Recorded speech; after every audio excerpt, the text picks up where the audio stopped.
You don't have to be a billionaire to own an island, but you do have to be filthy rich. While islands in the Bahamas and Canada are common, it's unusual to find one in the United States that isn't distant from a large city. And yet there is an island near the Big Apple with a perfect view of the city. So without further ado, let's take a tour.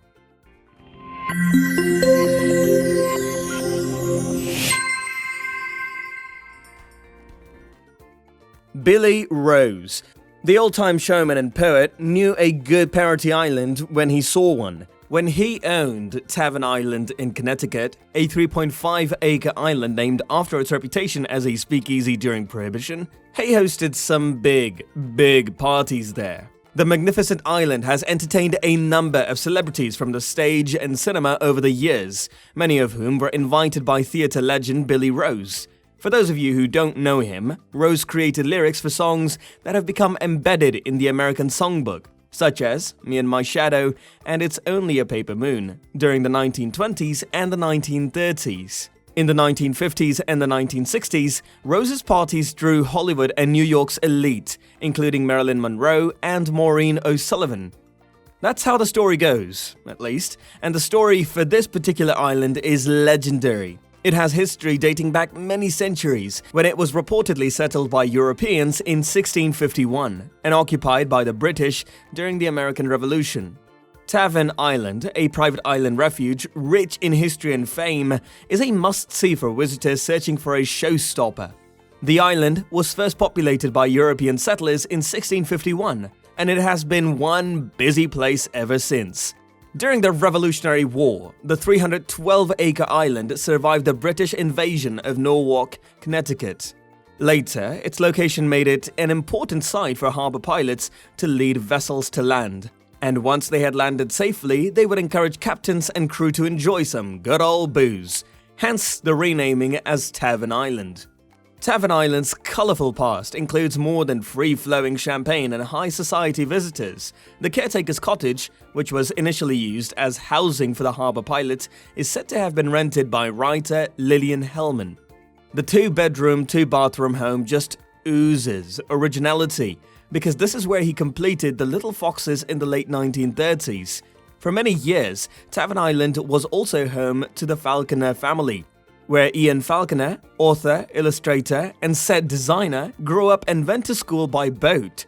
It's easy to see how his adventurous island upbringing influenced the creation of his famous illustrated character, Olivia, from the children's book series.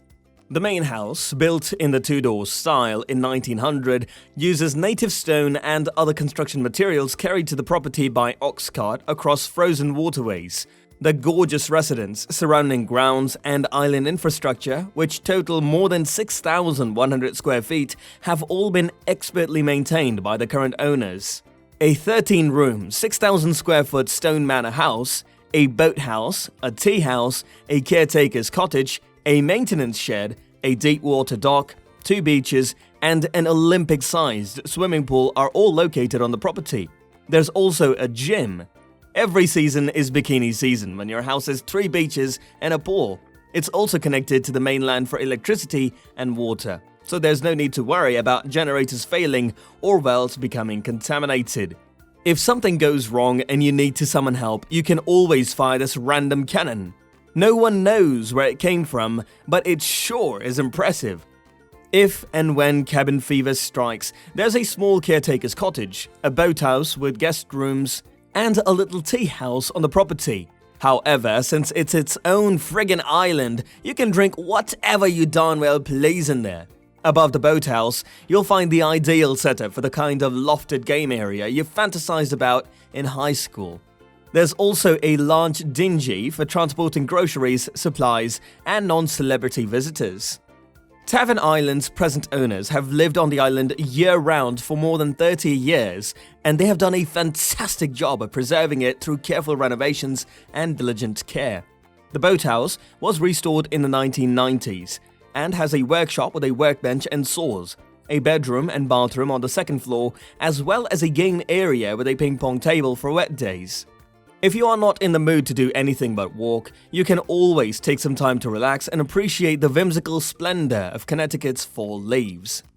Tavern Island is the best place for the explorer who still wants easy access to everyday necessities, with eastern views of the Norwalk Islands, of the National Wildlife Refuge, and only an hour from Midtown Manhattan. Windsurfing, kayaking, water skiing, and a dip in the Olympic-length pool that overlooks one of 4 private beaches are all available on the island. In short, there's a lot of stuff to do here. And that's not all. The Tavern Islands are the getaway to the famous Norwalk Islands. These Connecticut islands don't have the same brooding beauty as Maine's, nor do they have the same sun and beach as the Caribbean. Their appeal, though, is quite obvious. The distance between the eastern end of Coconut Reef and Green's Ledge Lighthouse is only 5 miles. But within that kingdom of islands lies a world of wonders. Beachcombing, birdwatching, paddling, and flying are just a few of the activities that you can do. Of course, there's fishing, but there's also the past, which has an uncanny way of igniting imaginations here. For generations, these islands have drawn pirates and preachers, fishermen and philanderers, dreamers and schemers to Long Island Sound's vast treasures. The ruins of a Great Gatsby mansion may be found on Sheffield Island's eastern extremity, tucked among a plethora of niche habitats. The section of Sheffield, which is part of the Stuart B. Bikini National Wildlife Refuge, is not usually open to the public due to protected bird habitat, but it's worth visiting when you can. There's a trail leading there from the Old Stone Lighthouse on the western end. At high tide, you can dinghy or paddle into the cove and enjoy it without coming ashore. The best part is that these islands are just as accessible as they are beautiful. The majority are less than a mile from the beach, and it's not just locals that have access. Long Island Sound is within a 1-hour drive of 20 million people. It's only 40 miles to Manhattan. The skyline will be visible from your cockpit on clear days. If you don't live in the area, bring your boat to Veterans Memorial Park's launch pad, where a small fee grants everyone access to adventure. If you are up for a challenge at low tide, weave your way across the narrow passages that separate Shea Island from Cayman and Copp's Island. Troll for huge stripers along Green's Ledge in the middle of the summer, or hunker down to fish along the mussel-laden ledges. Alternatively, for a picnic or some bird watching, land on the northwest shore of Cayman Island, which is also part of the Wildlife Refuge. If you walk down Coconut's eastern shore at sunrise, you'll feel like you're the only person on the planet. Though some of the islands like Tavern and Petra are privately owned, the city of Norwalk owns Shea and Grassy, and the town of Wetsport owns Coconut. There is plenty of public access in the chain section of the Wildlife Reserve. The small private islands, complete with homes and flagpoles, just contribute to the beauty of the scene. Tavern Island is looking forward to the next exciting chapter with new owners, and if history is any guide, there will be a show that deserves a standing ovation. It has still got that classic retro lake house look going on, is one of the best located places in the world for a party, and it's a getaway to some more amazing islands. What more could you ask for? That's all for today. We hope you enjoyed the video. Do not forget to like and subscribe to the channel.